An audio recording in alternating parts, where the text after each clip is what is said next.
there is a quote that says, "Don't be afraid to start over. This time you're not starting from scratch. You're starting from experience." We come here to the end of the book of Job and find Job is starting over. You remember, if you've been here or if you're just familiar with the book of Job, the opening few chapters which catalog all of Job's great tragic loss. So many things that he lost, all of his livestock and his servants and his adult children, all one right after another. And then finally, he lost his health too. These in-between chapters since then have shown Job debating with his friends over theological concepts, wrestling with God, crying out to God for explanations and for justice and for just a chance to be heard. And now in these final few chapters, we had some of them last week, Job comes face to face with God, who has reminded him of the vastness of all creation and how God tends to all of it in ways that defy the imagination. Job says, "I have uttered what I did not understand, things too wonderful for me which I did not know. I had heard of you by the hearing of my ear, but now my eye sees you. Therefore I despise myself and repent in dust and ashes." And apparently that verse 6, is very hard to translate. And several commentators I read prefer the translation, "Therefore I recant." Not that he despises himself, but I didn't know what I was saying, God. I take it back. I take it all back. I didn't know. We see here at the very end of this story, this is the epilogue, they call it, these last verses. God gives Job back double for all that he had lost. All of his livestock is doubled. All of his friends and his family come with sympathy and with gifts. It's kind of a little late, right? Like, "Oh, well, now that things are better, Job, here you go. We'll come and see you now." And he and Mrs. Job, whatever her name was, even have 10 more children. 7 sons and 3 daughters, just like they had before. And these last verses seem to tie up the whole story into a nice, neat little bow. Bad things happen, sure, but now everything's better, right? He's gained back all that was lost, and he lives happily ever after until he dies, old and full of days. The end. And you read that section of this book after all that has come before, and you say, at least I say, what in the world is going on here? The end of chapter 42 and the way that it puts it, it sounds like Job just starts over as though no suffering had ever happened. God blesses him doubly. But Job is not starting from scratch. He is starting from experience. When hard time comes to us in our world, in our lives, we don't just hold on, right, believing and hoping that somehow everything will be better in the end. I mean, we do hope that that is the case. Part of us believes that if we're just strong and faithful and patient like Job, that God will reward us.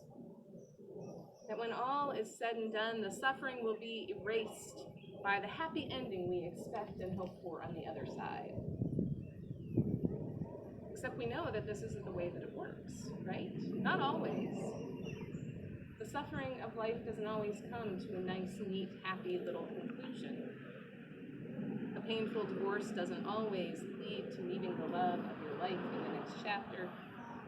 The pain of a child's death isn't erased by having another one to replace them. The person who goes through treatment for addiction doesn't always conquer that addiction and win out in the end.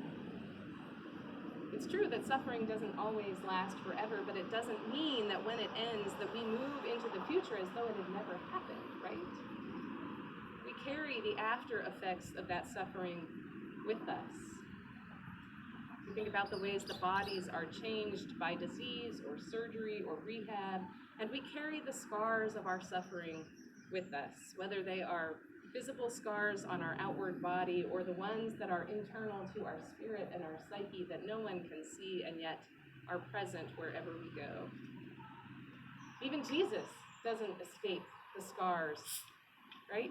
When he rises from the grave, he carries with him the scars in his palm and the wound in his side from the crucifixion.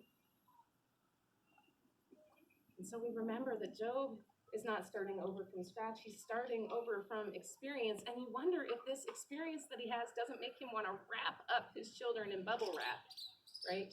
And just guard them and protect them. And, I think of when my kids were much smaller. They're still small, but when they were little and learning to walk, I always joked that Nora's first words would be careful, careful, careful, careful, careful, all the time.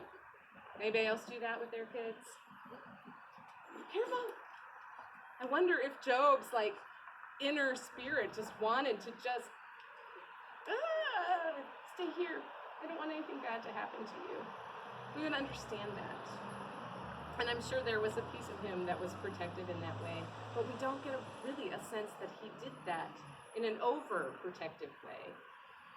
Because Job carries not just the weight of his experience of that suffering, but he carries the experience of this God who empowers him to start over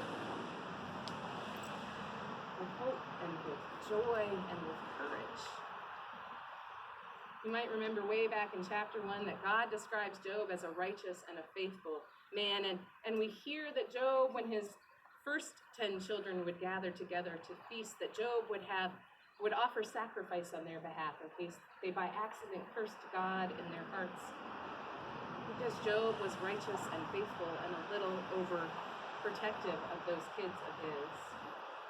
And what we see in this final chapter, we just get this teeny tiniest clue and hint of the way that he re-engages his life.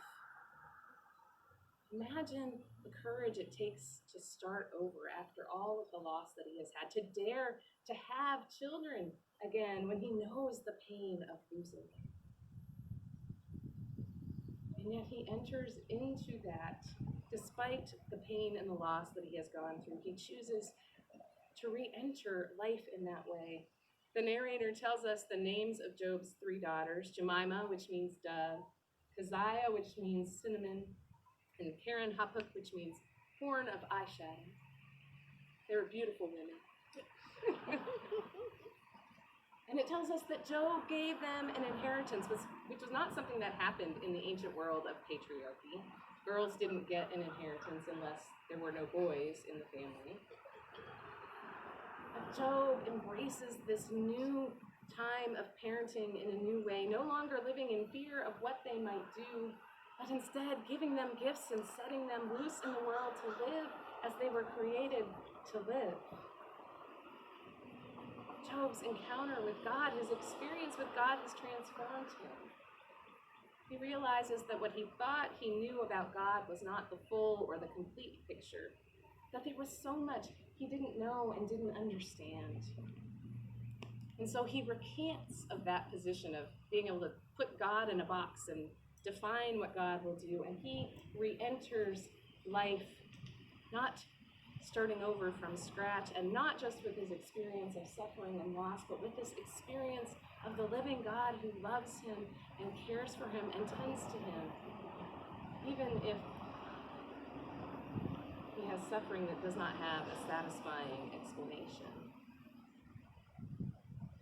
This is what our experience of God does. It empowers us to start over, sometimes even in the middle of that suffering, to dare to take a step of hope, knowing that we don't and can't have all of the answers for the why of why things happen as they do. But as people who have experienced the presence of the living God who loves us, the God who is awesome and mysterious and mighty, the God who sets boundaries for the ocean and has power over the chaos of Leviathan, which is kind of like a crocodile type creature. The God who comes to us in our suffering, who sends Jesus to share in our suffering, not to explain it, but to be present with us in it. This is the promise and the hope that we get from the book of Job, not the lesson about being patient and long-suffering, not to think that God is going to protect us from all suffering, or that God will even explain the reasons for the hard times that we have, and not to expect that God will make it up to us on the other side of suffering, but that God comes to be with us in it, that God encourages us to be brave and bold enough to start anew, to trust that God will walk with us as we start over, whenever we need to start over, and will help us to carry the experiences we have picked up along the way. May we know the presence of this God who loves us and trust enough to start over, even in the face of suffering. Amen.